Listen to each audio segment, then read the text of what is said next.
पक्षांतर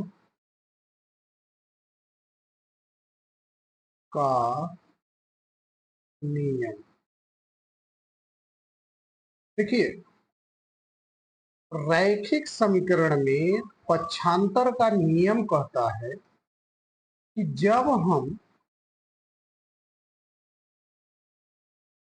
बाएं पक्ष से किसी पद को दाएं पक्ष तरफ ले जाए या दाएं पक्ष से किसी पद को बाएं पक्ष में ले जाएं, तो जो पद होगा उस पद का चिन्ह क्या होता है, बदल जाता है। कैसे? जैसे किसी पद का चिन्ह अगर प्लस रहेगा तो वो बाएं पक्ष में और बाएं पक्ष से दाएं पक्ष में जाएगा तो वो माइनस हो जाएगा।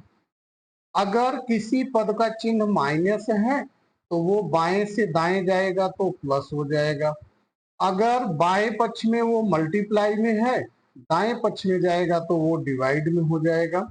और अगर डिवाइड है तो वो बाएं पक्ष से दाएं पक्ष में जाएगा तो वो मल्टीप्लाई हो जाएगा।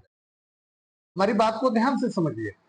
अगर किसी पद को बाएं पक्ष से हम दाएं पक्ष तरफ ले जाते हैं या दाएं पक्ष से बाएं पक्ष की तरफ ले जाते हैं, तो वहां पर क्या होता है कि इनके चिन्ह में परिवर्तन आता है। चिन्ह में परिवर्तन का मतलब, अगर उस पद का चिन्ह प्लस के साथ होगा तो वो पक्षांतर करने पर माइनस हो जाएगा, माइनस में होगा तो वो प्लस में हो जाएगा, मल्टीप्लाई में होगा तो डिवाइड में होगा, और डिवाइड में होगा तो मल्टीप्लाई। और ये बाएं से दाएं पक्ष का हुआ। और यही प्रक्रिया किसमें चलता है, दाएं से बाएं पक्ष में। हम जैसे जैसे सवाल लगाते जाएंगे हमारा पास ये अनुभव होता चला जाएगा। बस केवल इतना ध्यान रखना है कि जब हम किसी पद का पक्षांतर करेंगे तो उनके चिन्ह में परिवर्तन होगा। रैखिक समीकरण में आप इस पक्षांतर के नियम को अगर आप अच्छे से समझ गए तो रैखिक समीकरण में आपको थोड़ा सा भी प्रॉब्लम नहीं होगा। बाकी जो क्रिटिकल, जो कठिन प्रश्न होते हैं उनका अभ्यास करके आप सारे नियम समझ जाओगे।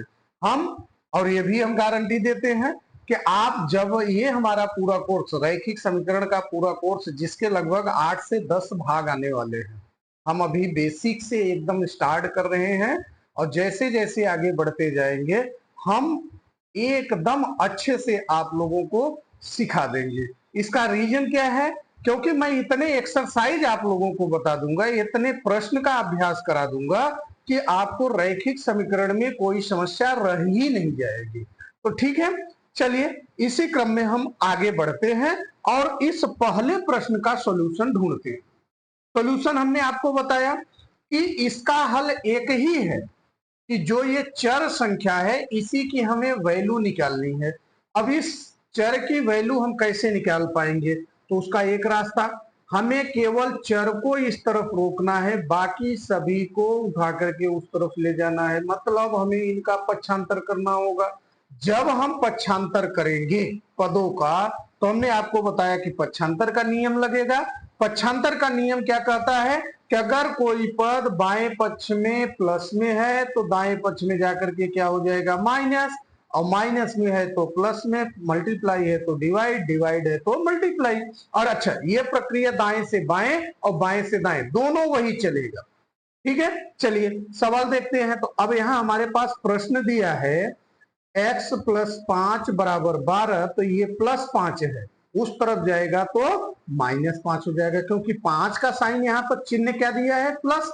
तो यहां हो जाएगा x बराबर 12 माइनस 5। अब 12 में से 5 घट जाएगा तो बचेगा 7, तो x बराबर आ जाएगा कितना, 7। ये इसका क्या हो गया, वैल्यू हो गया। अब ये हमारा उत्तर सही है कि गलत है, ये भी होता है। आमतौर पर रैखिक समीकरण में उत्तर की जांच के लिए बोला जाता है। तो हमारा ये उत्तर सही है या गलत, इस बात का कैसे पता करते हैं, तो इसके लिए हम यूज करते हैं उत्तर की जांच। उत्तर की जांच में क्या करना होता है, समीकरण वही ले लेंगे और जो हम वैल्यू निकाले हैं सरल करके, पक्षांतर करके जो चर की वैल्यू निकाले हैं, उस वैल्यू को हम क्या करेंगे, उस समीकरण में रखेंगे। अगर समीकरण का दोनों पक्ष बराबर आ गया तो इसका मतलब कि हमारा उत्तर क्या है, सही है। तो आइए इसका देखते हैं कि हमारे पास जो x की वैल्यू 7 आई है, ये इस समीकरण में सही है कि गलत है। तो इसके लिए हम क्या करेंगे, समीकरण को लेंगे और यहां हम एक हेडिंग डाल देते हैं, उत्तर की जांच। उत्तर की जांच। अब देखिए, उत्तर की जांच में हम क्या करेंगे, समीकरण वही उठा लेंगे, x प्लस 5 बराबर कितना, 12। अब x में हम कितना, x की वैल्यू हमने कितना निकाला, 5, सॉरी 7। तो हम x की जगह कितना रख दिए, 7 प्लस कितना, 5 बराबर कितना, 12। और 7 और 5 के बीच में प्लस का चिन्ह है, तो ये दोनों ऐड होंगे तो 7 5 कितना हो गया, 12 बराबर कितना आया, 12। मतलब दोनों पक्षों के वैल्यू क्या हो गए, समान हो गए, दोनों पक्ष बराबर आए। इसका मतलब हमारा जो x का मान आया है, x की जो कीमत आई है, वो क्या है, सही है।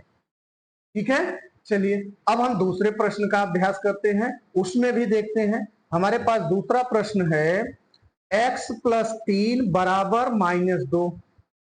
तो हम क्या करेंगे, केवल x को इस तरफ रोकेंगे, तो +3 को इस तरफ से हम उस तरफ उठा करके ले जाएंगे, तो इसका मतलब इसका पक्षांतर होगा। जब पक्षांतर होगा तो पद का चिन्ह क्या होगा, बदलेगा। तो यहाँ +3 है, उस तरफ जाएगा तो -3, मीन्स आपके पास आ जाएगा x बराबर -2 पहले से है वो दाएं पक्ष में, अब ये +3 था, पक्षांतर कर रहे हैं तो ये हो जाएगा -3।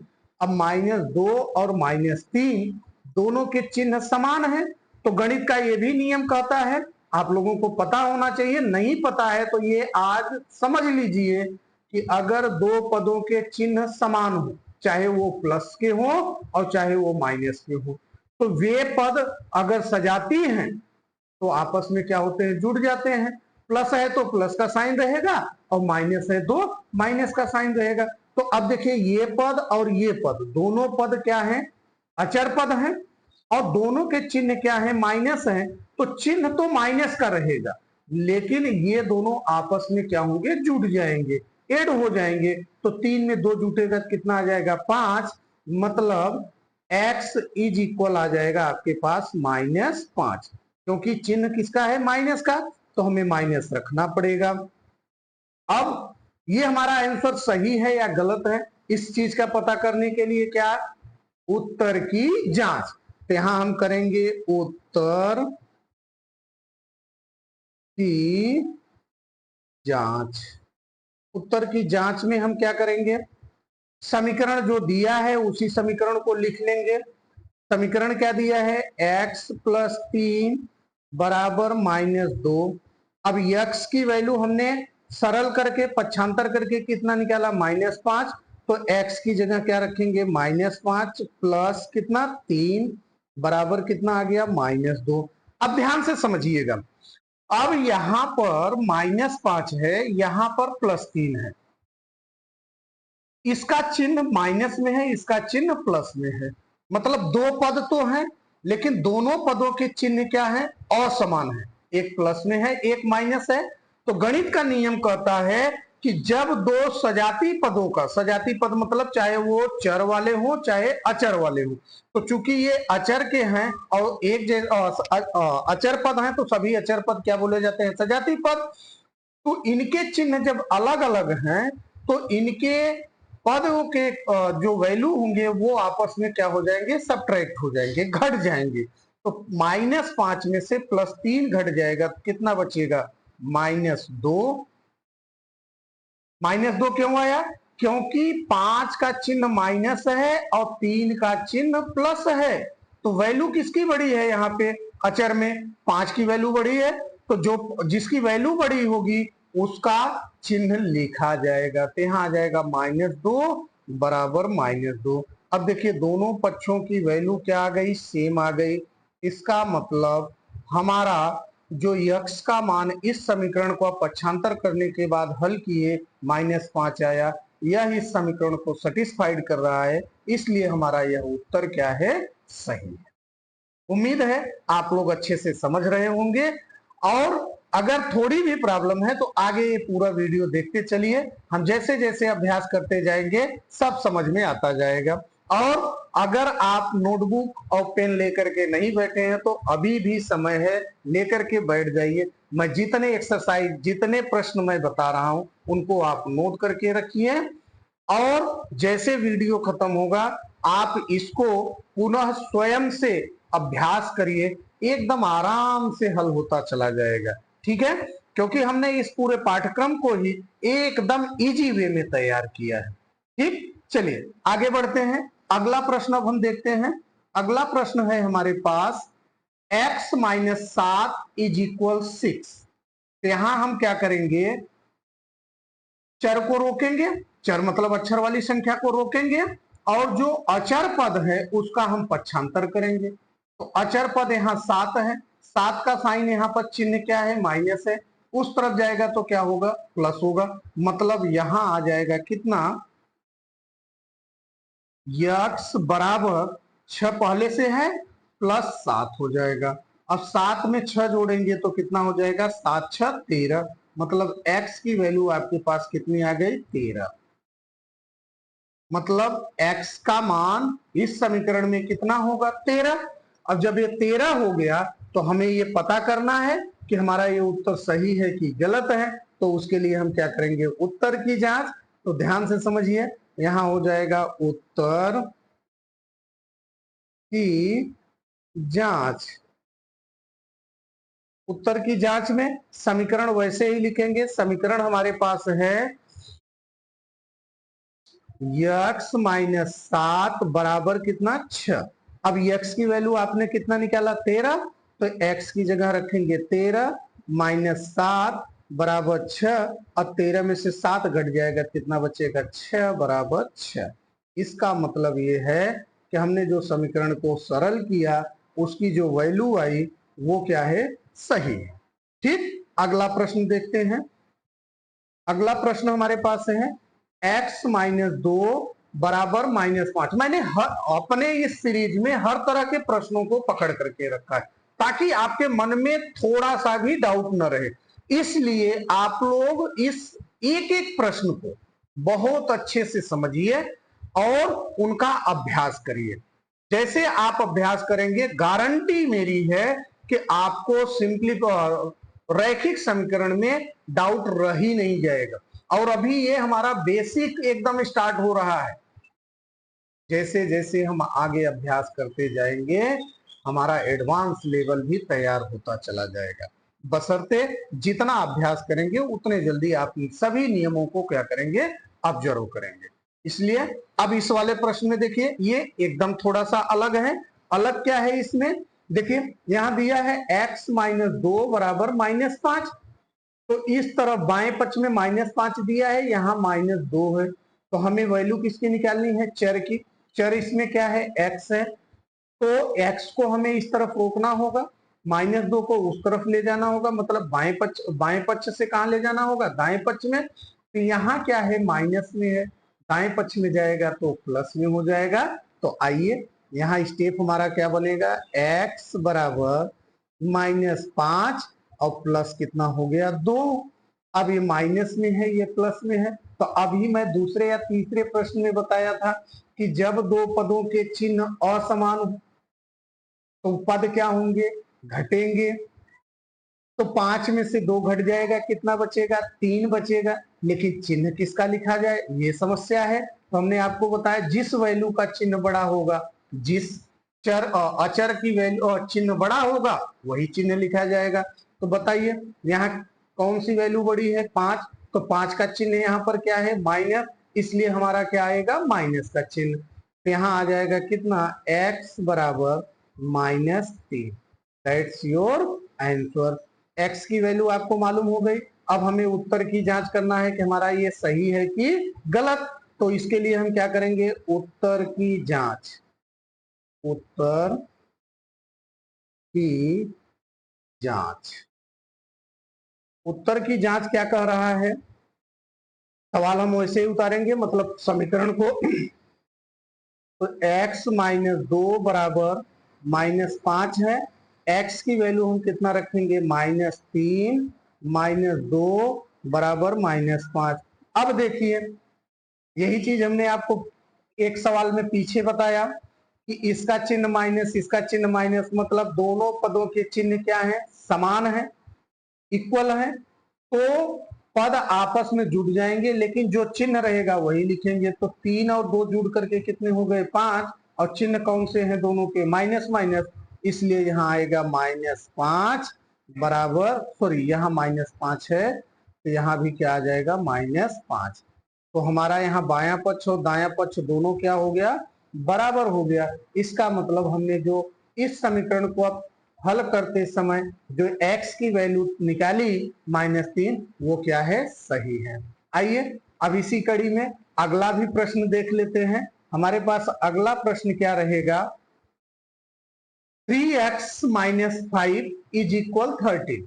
तो अब यहां हम क्या करेंगे, x को रोकेंगे, लेकिन यहाँ 3x है -5 है, तो पहले हम क्या करेंगे -5 को ले जाएंगे, पक्षांतर करेंगे।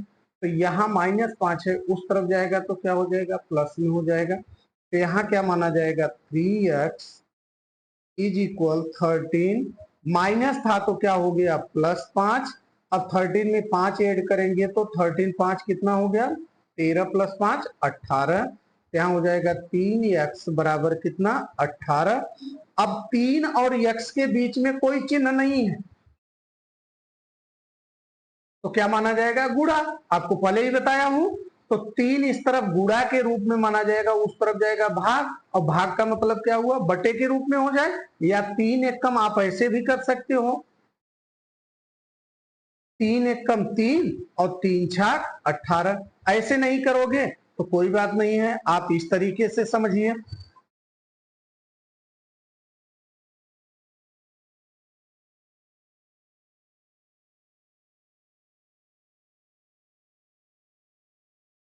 तीन इस तरफ गुणा है, उस तरफ जाएगा भाग हो जाएगा, तो यहाँ आ जाएगा x बराबर 18/3। तो 3 एकम 3, 3 छाक 18, मतलब x बराबर 6, 6 का बटा 1 मतलब कितना हो गया 6, क्योंकि बटे 1 का कोई महत्व नहीं है, वो तो माना ही जाता है। अब हमें क्या करना है, इसके उत्तर की जांच करनी है। तो यहाँ हम करते हैं उत्तर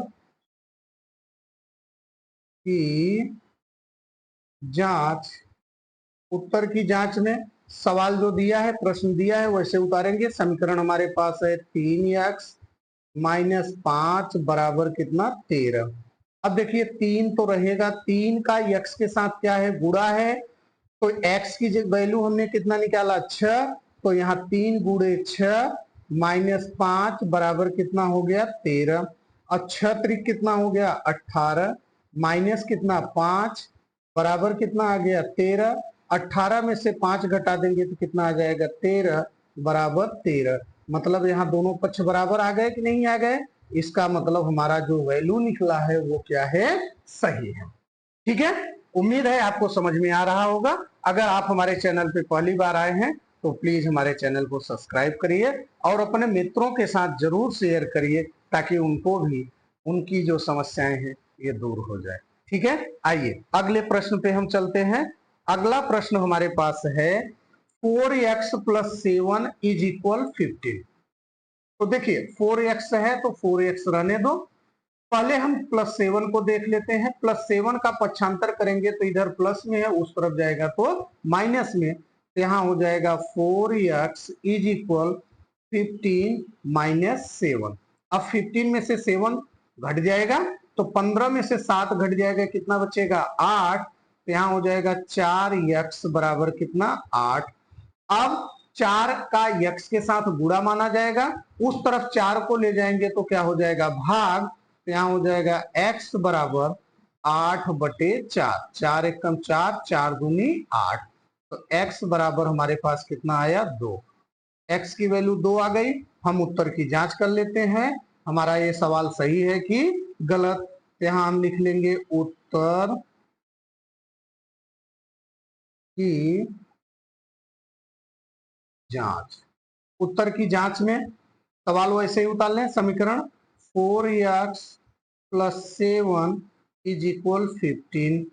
यहाँ 4 इंटू एक्स की वैल्यू कितनी 2 प्लस 7 बराबर कितना आ गया 15। अब 4 दूनी 8 प्लस 7 बराबर कितना आया 15। 8 7 कितना हो गया 15 बराबर 15। दोनों पक्ष बराबर आ गए, इसका मतलब हमारा उत्तर क्या है सही है। आइए अगला प्रश्न देखते हैं। अगला प्रश्न हमारे पास है x बटे 5 बराबर 12। अब ये देखिए थोड़ा सा आपके लिए अजीब सा लग रहा होगा, लेकिन कुछ नहीं, बहुत आसान है। x का 5, x का बटा कितना है 5, मतलब x में हमने क्या किया है 5 से भाग दिया है, तो हम 5 का पक्षांतर कर देते हैं। 5 यहाँ भाग के रूप में है, उस तरफ जाएगा तो गुणा हो जाएगा। ये तो बहुत आसान है। तो यहाँ क्या हो जाएगा x बटे 5 बराबर कितना 12। अब सॉरी, प्रश्न हमने वैसे उतार लिया, तो 5 यहाँ पर क्या है भाग के रूप में है, उस तरफ जाएगा तो मल्टीप्लाई। तो यहाँ हो जाएगा x बराबर 12 गुणे 5। अब 12 में 5 का गुणा करोगे तो 12 पंचे 60। x बराबर कितना आ गया 60। अब इसका भी हमें उत्तर की जांच करके देख लें, हमारा उत्तर सही है कि गलत। तो इसके लिए क्या करेंगे, उत्तर की जांच। उत्तर की जांच क्या है, प्रश्न लिखो x बटे 5 बराबर कितना 12। x का मान कितना निकाले 60 बटे 5 बराबर कितना 12। अब 5 एकम 5, 5 एकम 5, 5 दूनी 10, मतलब 12 बराबर 12 बटे 1 का कोई महत्व होता नहीं है, इसलिए हो गया 12 बराबर 12। ठीक है, चलिए अब अगला प्रश्न देखते हैं। अगला प्रश्न हमारे पास है 3x बटे 5 बराबर कितना 15। तो अब देखिए पहले बटा है, मतलब यहाँ क्या है डिवाइड के रूप में है, उस तरफ ले जाएंगे तो मल्टीप्लाई हो जाएगा। तो यहाँ आ जाएगा कितना 3x बराबर 15 गुणे 5, और 15 पचे 75, या 75 नहीं करोगे इसको ऐसे ही रहने दो। अब 3 यहाँ पर x के साथ गुणा है, उस तरफ जाएगा तो भाग, भाग मतलब बटे के रूप में। तो यहाँ x बराबर आ जाएगा 15 गुणे 5 बटे कितना हो गया 3। 3 एकम 3, 3 पचे 15। अब 5 का गुणा 5 में होगा तो 5 पचे 25, मतलब x बराबर क्या होगा 25 बटे 1 का कोई मतलब है नहीं, तो x का मान कितना आ गया 5। तो अब हम क्या करेंगे, इसके उत्तर की जांच करें, हमारा सही है कि गलत। तो यहां लिखेंगे उत्तर की जांच। उत्तर की जांच क्या कह रहा है, सवाल को वैसे ही लिख लो। यहां आ जाएगा कितना 3x बटे 5 बराबर कितना 15। अब 3 गुणे x का मान 25 बटे कितना 5 बराबर कितना 15। अब देखिए 5 एकम 5 और 5 पचे 25। अब 5 का गुणा 3 में तो 5 तिहाई 15 बराबर बटे 1 कोई महत्व नहीं, बराबर कितना 15। इसका मतलब हमारे पास दोनों पक्ष बराबर आ गए। ये हमने जो x की वैल्यू निकाली, ये हमारा क्या है सही है। ठीक, आइए अगला प्रश्न देखते हैं।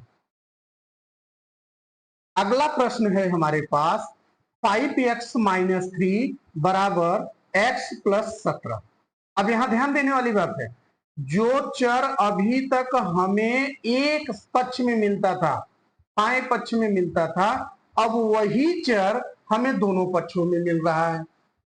तो कंफ्यूजन नहीं करना है, हमें क्या करना है, चर वाली राशियों को एक साइड कर देना है, मतलब एक पक्ष में कर देना है, और अचर वाली जो पद हैं उनको एक तरफ कर देना है। जैसे अब आप समझिए, यहां पर क्या दिया है 5x माइनस 3, तो ये 5x क्या है चर पद है, और माइनस 3 अचर पद है। इस पक्ष में बराबर के दाएं पक्ष में x प्लस 17 दिया है, जहां x क्या है चर पद है और 17 क्या है अचर पद है। तो इस चर पद को उठा करके बाएं पक्ष में ले लेते हैं, और जो बाएं पक्ष में अचर पद -3 है, इसको इस तरफ करेंगे, कर लेंगे। ठीक है, तो यहां पर प्लस x जो है, x के पहले कोई चिन्ह नहीं दिया गया है, मतलब ये प्लस में माना जाएगा।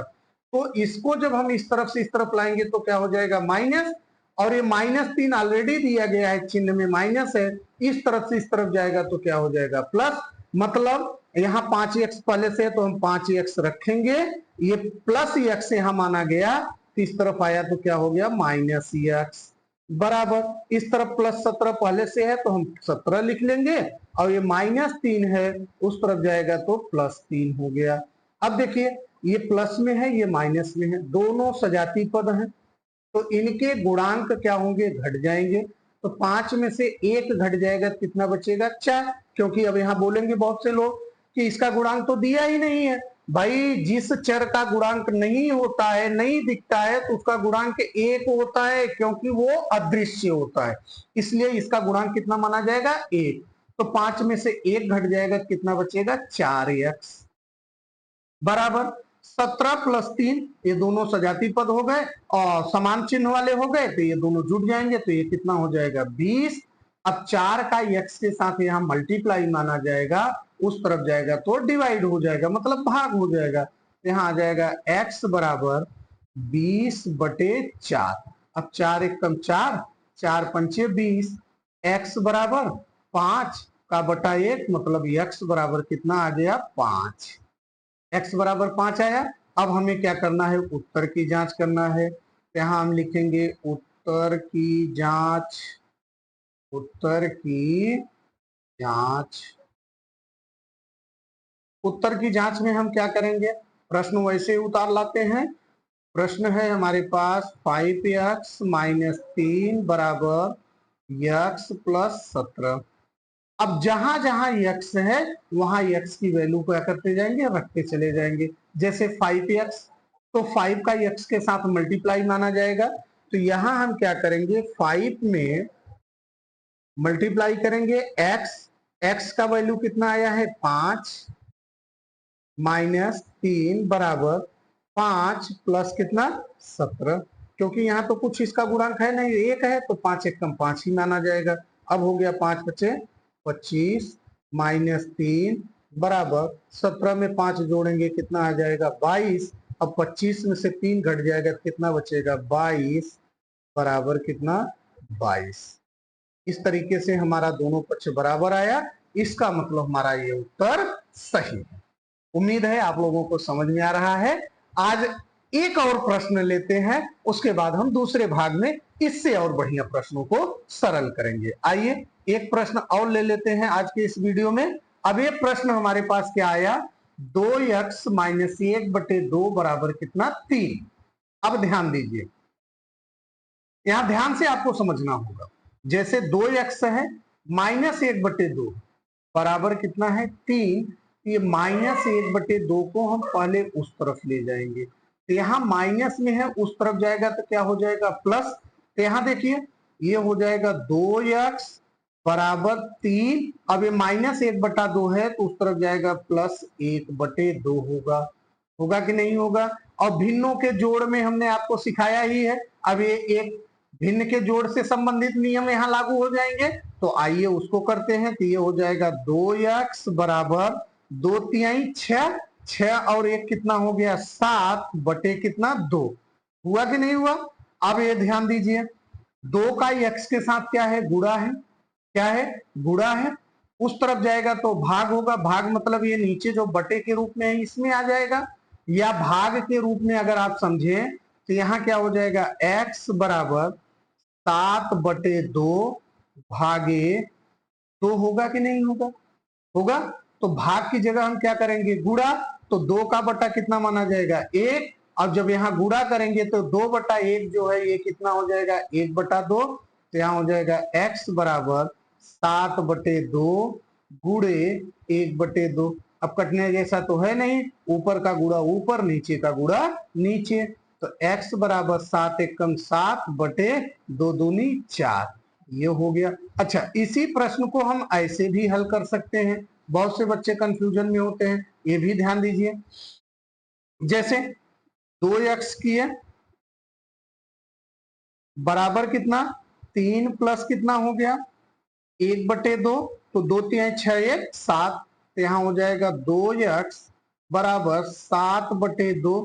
अब ये 2 इस तरफ गुणा है, इस तरफ आएगा भाग, भाग मतलब बटे के रूप में आ जाएगा, तो यहाँ हो जाएगा x बराबर 7/2 गुणे 2। अब 2 दूनी 4, x बराबर कितना आ गया 7/4। तो आप चाहे जिस तरीके से करिए, जो आपको बेटर लगे उस तरीके से करिए। अब हम इसका क्या करेंगे, उत्तर की जांच। यहाँ हम लिखेंगे उत्तर की जांच। उत्तर की जांच। उत्तर की जांच क्यों कर रहे हैं, क्योंकि हमें ये पता करना है कि हमारा जो वैल्यू आया है x का, ये हमारे समीकरण को सेटिस्फाइड कर रहा है कि नहीं कर रहा है, कि हमारा उत्तर सही है या गलत। तो उसका तरीका हमने बता दिया। समीकरण में जो x की वैल्यू आप निकालो उसको रख करके सरल करो, अगर दोनों पक्ष बराबर आ गए तो उत्तर सही है। तो आइए, समीकरण क्या है आपके पास, 2x माइनस 1/2 बराबर कितना 3। तो 2 गुणे x का मान कितना है 7/4 माइनस 1/2 बराबर कितना 3। अब देखिए 2 एक कम 2, 2 दूनी 4, मतलब यहाँ आ गया कितना 7/2 माइनस 1/2 बराबर कितना 3। दोनों के हर क्या है समान है, तो अंश आपस में घट जाएंगे। तो यहाँ हो जाएगा कितना 6/2 बराबर 3। तो 2 एक कम 2, 2 तिहाई 6, मतलब 3 बराबर 3। दोनों पक्ष हमारे क्या हो गए, बराबर हो गए। इसका मतलब हमारा उत्तर सही है। ठीक है, तो आज के लिए बस इतना ही। अब हम इसके अगले भाग में मिलते हैं कुछ ऐसे ही अच्छे लेवल के प्रश्नों के साथ।